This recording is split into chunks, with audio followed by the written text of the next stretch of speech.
Assalamualaikum warahmatullahi wabarakatuh. Jumpa lagi bersama saya David Apriana. Oke teman-teman, hari ini saya akan sharing dan akan belajar bersama dengan teman-teman semua ya. Oke, hari ini saya akan sedikit sharing tentang teman-teman yang sudah masuk ke S2 atau Magister ya. Di situ semester 3 itu biasanya sudah melalui yang namanya ada namanya mata kuliah metodologi penelitian. Nah, di situ kita akan diajarkan tentang menulis salah satunya adalah proposal tesis. Nah, banyak sekali di antara kita yang memang banyak ya.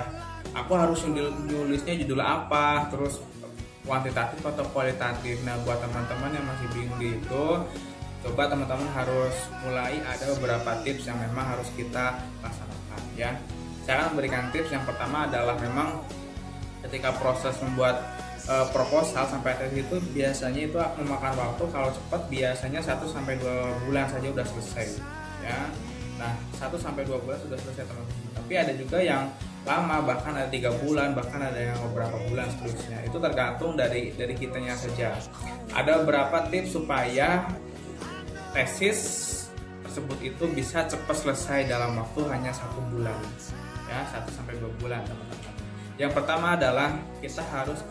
pertama adalah atur waktunya dan rencanakan target-target yang kita inginkan.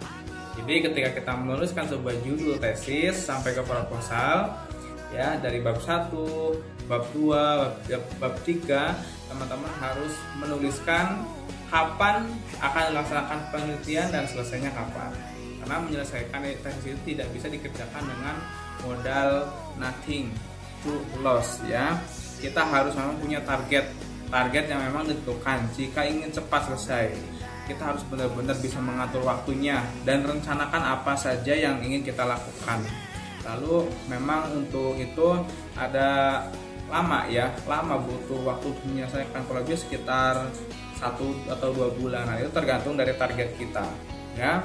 Lalu yang kedua adalah menemukan masalah penelitian yang sesungguhnya. Ketika kita sudah menentukan waktu, kita harus menemukan masalah apa yang memang sesungguhnya di situ. Lalu yang paling menghambat biasanya adalah menemukan sebenarnya apa sih masalah penelitian yang akan diselesaikan. Banyak yang bingung, akhirnya mencari-cari masalah sendiri. Nah, gitu kan. Lalu untuk ini kita harus rajin ya. Dari biasanya masalah penelitian itu nggak akan datang sendirinya. Jadi harus mau alokasikan waktu ya, 1 minggu untuk menemukan masalah penelitian tersebut. Lalu caranya apa, masalah yang belum terselesaikan sekitar kita. Lalu kemudian cari rujukan penelitian yang sudah ada dan tujuan penyelesaian masalah tersebut masih ada kelemahan atau tidak dari penyelesaian tersebut ya.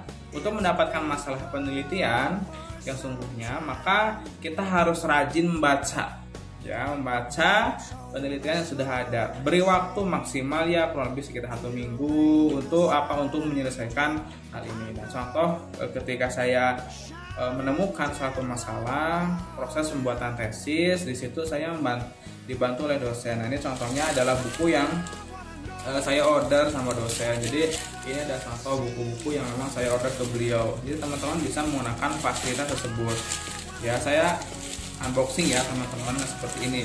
Nah, ini saya langsung order ke beliau. Ini proses pembuatan tesis saya ya.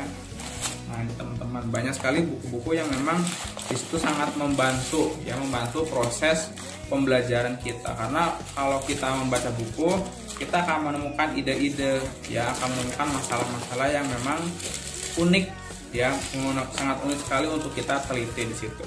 Nah, teman-teman, lalu yang ketiga adalah tulis naskah secara cepat, yang mudah dulu ya, yang mudah dulu. Kenapa? Karena sambil mencari masalah penelitian sesungguhnya, mulailah menulis naskah tulis ya, yang mudah-mudahan di situ bisa naskah tersebut itu sudah cepat ya. Lalu tuliskan dulu yang mudah-mudah dulu ya, yang kita bisa. Lalu kita gunakan waktu itu sekitar 1 minggu untuk menemukan masalah penelitian tersebut ya. dan menyelesaikan bab 1 mungkin butuh waktu nanti sekitar ya beberapa hari, nanti bab 2, bab 3 dan seterusnya. Setelah selesai langsung dibimbing ya, langsung minta bimbingan dengan pembimbing, jangan ditunda-tunda ya, sebisa mungkin minimal 1 minggu sekali ya bimbingan gitu kan. Jadi ada bimbingan dari dosen khusus setiap 1 minggu 1 bab gitu kan, nanti bab 2 1 minggu lagi dan seterusnya.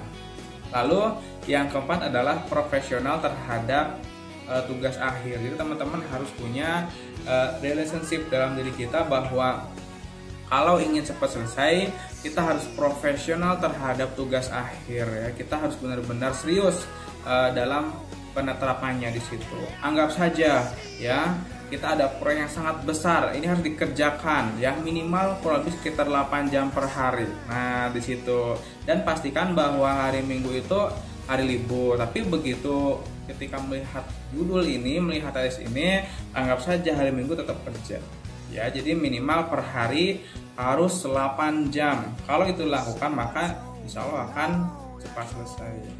Lalu yang kelima ini adalah jangan menunda pengerjaan tesis ya. Cepat menyelesaikan tesis yang akhir. Jika kita ingin menemukan kesulitan pada saat mengerjakan tesis, mungkin dari revisi yang lainnya, jangan pernah menunda-nunda ya. Stop lebih dahulu, jangan ya, kerjakan akhirnya yang bisa-bisa dulu. Semakin kita menunda ya, maka akan semakin lama proses pengerjaannya. Maka dari itu kita harus menemukan, salah satunya adalah mengatur waktunya, menemukan masalah penelitiannya, lalu tulis naskah tersebut secara yang mudah dulu, lalu profesional, dan jangan menunda pengerjaan tersebut. Tentunya teman-teman, yang terakhir yang keenam adalah berdoa. Dengan insya Allah kita berdoa, rajin baca buku, insya Allah nanti proses pengerjaan tersebut akan berjalan dengan lancar dan sesuai dengan target dan impian kita. Terima kasih teman-teman, jangan lupa bantu channel saya ya. Selalu ikuti channel kita ya, dengan cara like, komen, share, dan subscribe. Terima kasih teman-teman, mudah-mudahan teman-teman selalu sehat dan selalu banyak rezekinya. Assalamualaikum warahmatullahi wabarakatuh.